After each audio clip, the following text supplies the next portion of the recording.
Hi! Welcome back to Jiggery Pokery. I'm Michelle, your host, and this is the fabulous Kami from Maker Faire and the Austin Tinkering School. And we're here to hack some pumpkins because it's the most wonderful time of the year. I love Halloween. Hi. Hi, Kami. Hey, how's it going, Michelle? Pretty good. So, what are we doing?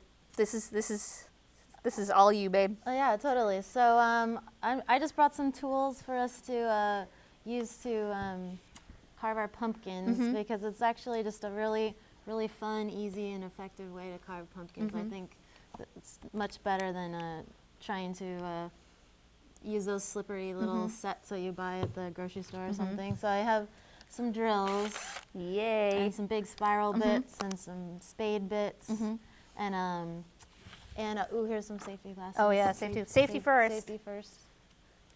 So I have drills. It's a great way just to get started. If you aren't using just a knife, totally fine. Just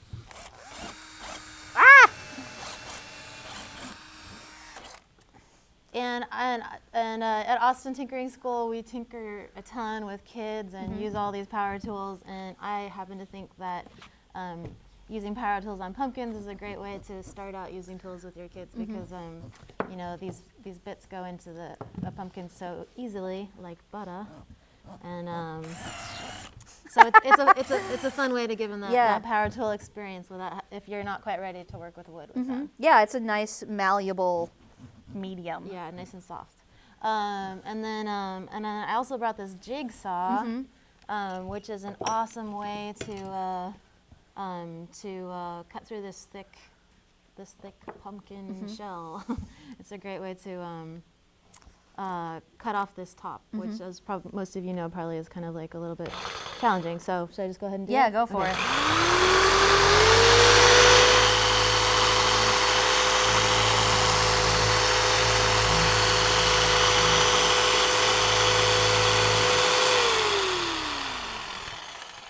Oh my God. So easy. That is like butter. There are,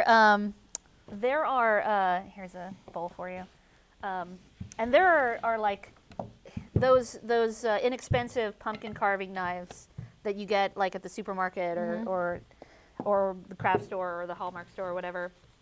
And they have ones that are powered, but they're so slow and, you know, they're a total waste of money. And actually, even last year when I started thinking of offering this as a class for Austin Tinkering School, I was looking into like Dremels and other specialty pumpkin carving things, and there's a specialty Dremel tool for pumpkin carving. Oh, really? And I was about to buy it, and then I started reading the reviews, and it was all like, don't buy this at all. Totally weak, and it's like, just get a real Dremel or just use the power tools that you already have.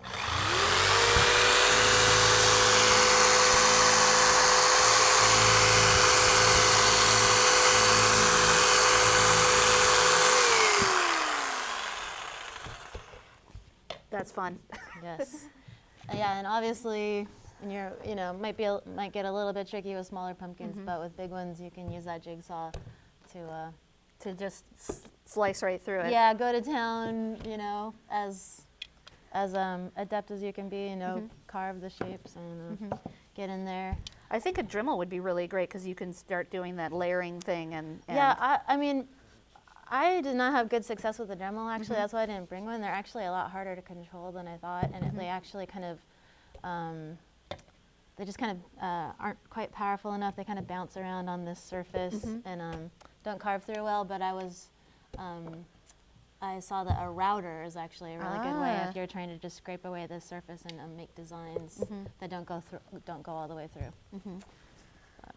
I think that's one of the reasons why kids, I know when I was a kid, one of the reasons why we like Halloween so much, not just because it's spooky and you get to dress up and get lots of candy, but it's also like a time of the year where you get to attack something with a large knife, or in this case, power tools. Yes.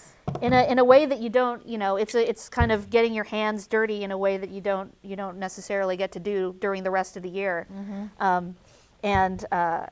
think the idea of using, well, first of all, just the idea of using power tools carving pumpkins. It makes carving the pumpkin way easier. But you're right. I think it gets both the kids and the parents comfortable with the idea of, you know, using power tools around kids or helping kids use power tools with a medium it's you know, very soft and yielding. It's not like wood. It's gonna snap or splinter or send sawdust everywhere. So this is a really great idea. Yeah, definitely. And I mean, truthfully, I've always felt like with my own kids, I was always trying to find like a good solution to carving pumpkins, because I actually think, even though I love to trust kids with dangerous tools and teach them how to use them safely and effectively, I actually have always felt like this pumpkin carving, the way it's just traditionally done, is actually pretty dangerous. It's because your hand gets all covered with pumpkin. Yeah, your hand gets all covered with pumpkin guts, so it's slippery. And then you're using, you know, these clunky kitchen knives that you have at home, and it's just like, and this is already round. It's rolling around. So I think just using knives is actually, I mean, for 10 and under, it can actually be pretty tricky. But but I think like if you're using drills and stuff, I feel actually a lot safer letting kids have at it with a drill on a pumpkin than with some slippery steak knives. So you mentioned trusting kids and teaching kids to use power tools safely and effectively, and you're the person behind Austin Tinkering School, and you have classes for both kids and adults. So why don't you tell us a little bit about that? Yeah, so I run Austin Tinkering School. I started it 5 years ago. It's based on the original tinkering school in the Bay Area that was started by Gaver Tully. And about 6 or 7 years ago, I saw a TED Talk that he gave called 5 Dangerous Things You Should Let Your Children Do. And I was just totally blown away, and was so inspired by this talk, in which he talks a lot about the tinkering school that he started.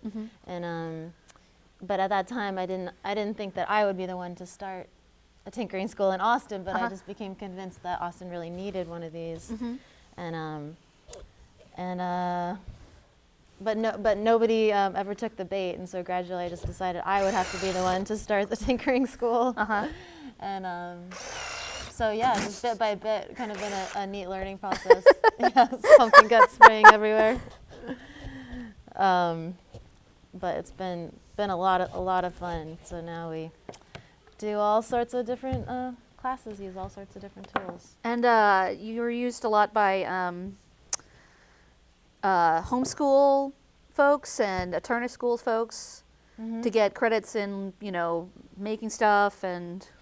Yeah, we offer all different sorts of classes during the day for homeschoolers and after-school programs, and probably our main thing, at least right now, is doing summer camps. We're always totally full up all summer, making and building big, amazing things. We really like to give kids, for one thing, we love to empower kids by teaching them to use these really cool tools that usually in this super safe new world, kids kids usually have less access to these kind of tools, but we want to introduce the idea that kids don't want to hurt themselves any more than adults do, and they can totally be trained to use the tools safely and effectively, as I said, and that they just get so much satisfaction out of it. They feel empowered. They feel like that they can come up with ideas and bring them to fruition, and that's something I just want to give to people so that they can feel just like they're capable and they can do stuff. And anyway, so we love a lot of times what we do is we love to give kids access to these tools, let them build just the things that they think of. We like to give them free time just to build and create, and they're almost always just overflowing with ideas of things they want to make. And then we also love to introduce like large-scale building projects, like boats or tree forts or go-karts or things that are really big that a lot of kids don't think that they're capable of building. And then we break down into small teams, and each team is led by an adult, and like we'll we'll do this bigger building project, but still, even in that, we like to let them lead the design process. It's something they have to collaborate with their team and work out, like the design and how they're going to achieve their goal. Like, is their boat going to float, or is their go-kart going to roll and the wheels won't fly off when it goes down a hill? And we always have some sort of like, often have like a sort of real life challenge. Like, we're going to take the boats down to the water on Friday, and so, you know, let's build it. Let's not slack off. Let's do it. So anyway, so I feel like we like to give kids that experience of like that they can build something really amazing. But you do that for adults too. Yeah. We you know, we don't do that sort of thing as often with adults, but we're hoping to do more with adults. Like, yeah, we did this professional development with some teachers from Ann Richards School last year, and we decided the best way to teach them to use the tools was to do that tinkering approach where we kind of like introduce the tools, and instead of saying we're going to spend, you know, all this time just getting you acquainted with it and being just super slow, we just said the best is to learn through doing, and we said, okay, now we're going to spend the next 2 hours and you guys need to design chairs and tables. And they were so engaged and had so much fun, and you know, through the course of the next 2 hours, like, used all the tools with our help, of course, and had to, you know, measure and design and figure out all this stuff on the fly. Yes. Yeah, so it was really fun. That's cool. So the first time I met Kami, you came into ATX Hackerspace to tell us about how you were starting Austin Mini Maker Faire. And that was really exciting, because when I moved to Austin, I was just like, what am I going to do here? And I'm like, oh, I bet they have a Maker Faire, and they didn't. And you changed that, you and a bunch of other fantastic volunteers. So Maker Faire last year was at the Travis County Expo Center, I believe. And what are you doing for 2015? So for 2015, now we're going to be at the Palmer Event Center, and we're going to go to a full weekend, which is really exciting. And the date is, I think it's May 16th and 17th. I keep getting confused, but I definitely, it's all booked. It's all, you're hearing it here first. That's the first announcement that I've made about the date, but it's really exciting that it's this early on. We have our venue settled on, and yeah, I just love having it like right in the center of town. Last year we did it at the Expo Center, which was so fun and awesome, and it was kind of like, you know, wild frontier and a lot of space to spread out, and we had fire and all this, but then I just felt like I kind of want to have it to be more central, more accessible for all of Austin to be able to make it, you know, if they can make it, because it's really, Maker Faire is supposed to be for everybody. Yeah, there's lots of really great things, whether you're a family with kids or an adult who just likes to get their, like, a hands-on kind of experience.